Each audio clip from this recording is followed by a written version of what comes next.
Hey capybaras, so last night I was actually reading through my comments on the video where the van was added to Greenville, and a lot of people were telling me that GvOS is actually going to be a live event. Now at first I honestly thought that everyone was joking and people were just coming up with predictions. However, that's until I checked the Greenville Discord server and I actually noticed that Barkus did actually confirm that GvOS is going to be its own event. Now I don't know if it's going to be a live event specifically, but apparently it is going to be some sort of event. And I don't want to confirm anything here, because even though it's not my predictions and it was said by Barkus, things could literally change at any time, so I'm just not going to confirm any of this 100%. But I'd say this is some pretty reliable proof, especially since the Greenville developer literally said it himself. Now this actually brings me back to the thing that was recently added to Greenville next to Just Buy, which is this randomly placed van here right next to Just Buy where the GvOS teasers are. And on the side of it, on both sides, it actually says event planners, which actually seems kind of suspicious to me, as not only did Barkus confirm GvOS is going to be an event,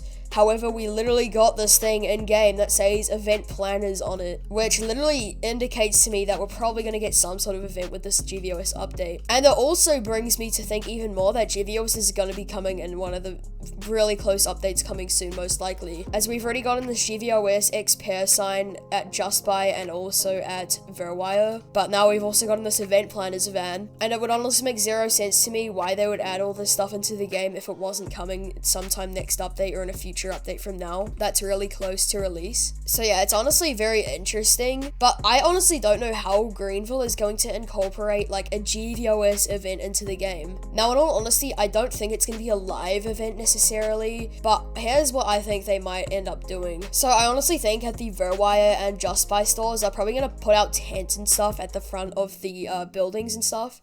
As for those who don't know, in real life, when usually phone releases come out, people are usually camping outside to be like the first people to get the phones and whatever. So I'm assuming Greenville is probably going to do something like that with this. And possibly you might be able to actually buy the phones from the stores as well when the update comes out, which also might possibly mean that the Verwire job and Just Buy might actually become interactive jobs when GvOS releases, as I'm pretty sure that's how you're going to actually be able to buy the phones. So yeah, it's interesting to see how everything's adding up right now, as it is slowly starting to make sense to everybody, and I'm still mildly confused of what they're actually planning to do, but most of it I am starting to understand now. But again, a lot of this is just my predictions. Literally all we know is that Barkus said it was going to be an event, so we don't know what's going to come in the event or anything. All we can do right now is predict and hope that something cool happens. But yeah guys, thank you so much for checking out this video today. Hopefully you guys enjoyed, but yeah, see you later and goodbye.